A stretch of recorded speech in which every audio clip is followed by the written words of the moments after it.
Hello दोस्तों, स्वागत है आपका अपने यूट्यूब चैनल मैथ फन पर। तो लीजिए मैं हाज़िर हूँ एक बार फिर से 2024 का हिंदी का मॉडल पेपर लेकर। और यदि आप हमारे चैनल पर बने रहना चाहते हैं तो हमारे चैनल को सब्सक्राइब करिए और लाइक करिए। तो देर ना करते हुए आते हैं अपने पेपर पर। तो जैसा कि आप देख रहे हैं मैंने यहाँ पे निर्देश दे रखे हैं, तो आप सभी लोग पहले इन निर्देशों को ध्यानपूर्वक पढ़ लीजिए, ठीक है। और पढ़ने के बाद हम शुरू करते हैं अपना पेपर। ये 2024 में आया हुआ हिंदी का बोर्ड का एक पेपर है, ठीक है। और इसको लेकर बेहद ही चीज़ें आपके माइंड में होंगी, वो सारी आज क्लियर हो जाएंगी कि पेपर किस तरीके से आता है, किस तरीके से नहीं आता। लीजिए शुरू करते हैं।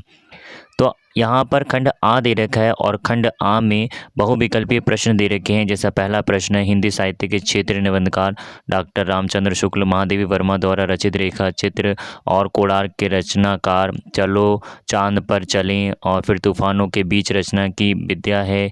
केशव दास किस कला के कवि हैं? भारत भारती के रचनाकार हैं। ये सारे बहुविकल्पीय क्वेश्चंस हैं और इनके आंसर आपको दिखते होंगे यहाँ पर। भारतेंदु युग की समयावधि सुमित्रानंद पंत की रचना नहीं है।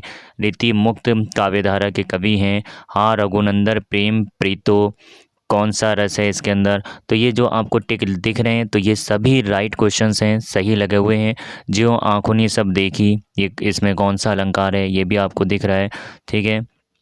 फिर 13वां क्वेश्चन है हमारे पास, सोरठा छंद के पहले और तीसरे चरण में कितनी कितनी मात्राएं होती हैं? तो ये सी वाला है इसका। 14वां क्वेश्चन है, सुगम शब्द के में प्रत्यय में उपयोग कौन सा है? फिर नवरत्न में समास कौन सा है? पृथ्वी का पर्यायवाची शब्द नहीं है। त्वाम शब्द में विभक्ति एवं वचन है। अर्थ के आधार पर वाक्य के भेद कौन से होते हैं?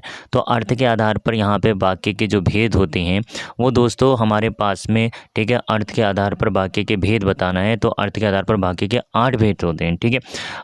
पहले ये 2 लगा था लेकिन 2 है नहीं, 8 भेद होते हैं। और फिर हमारे पास में कृतवाच्य में प्रधानता होती है। फिर 20वां है, जिनके अलग अलग रूप वाक्यों में मिलते हैं वे पद कहलाते हैं।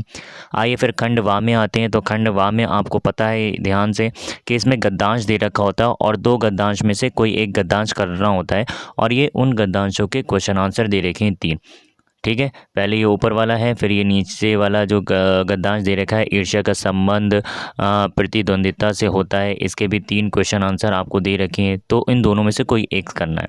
फिर दूसरा, पदांश में से आपको 2 दे रखे होंगे और उन दोनों में से आपको कोई एक करना होगा, ठीक है। जैसे ये एक ऊपर वाला है और एक ही चाह नहीं, तो इनके क्वेश्चन आंसर 3 ये दे रखे हैं और 3 क्वेश्चन आंसर इसके नीचे दे रखे होंगे, ठीक है।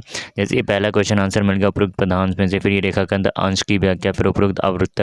फिर हमारे पास में तीसरा निम्नलिखित संस्कृत का गद्यांश का हिंदी अनुवाद करना है, तो ये संस्कृत का दे रखा है। इन दोनों में से कोई एक करना है, विश्वस्या या फिर ताड़िता चंद्रशेखर वाला, इनमें से कोई एक करना है। फिर संस्कृत पदांश का संदर्भ सहित हिंदी में अनुवाद करना है, तो ये आपको ये श्लोक दे रखे हैं। दोनों इन श्लोकों में से कोई एक श्लोक लेना है और उसका हिंदी में अनुवाद करना है।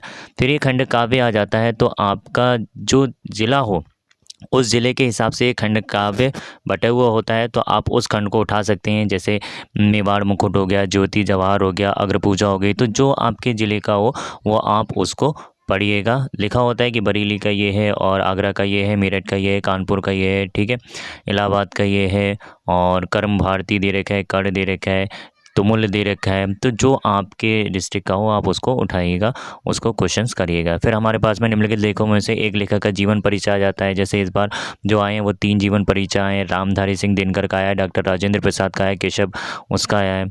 और फिर इसके बाद में हमारे पास में निम्नलिखित कवियों में से किसी एक कवि का जीवन परिचय, तो ये आपको दे रखे हैं, 4 कवि दे रखे हैं, इनमें से किसी एक का जीवन परिचय आपको लिखना है। फिर अपनी पाठ्य पुस्तक में हमें कोई एक श्लोक जो याद हो वो श्लोक हमें करना है, ठीक है, 2 नंबर में आया हुआ है।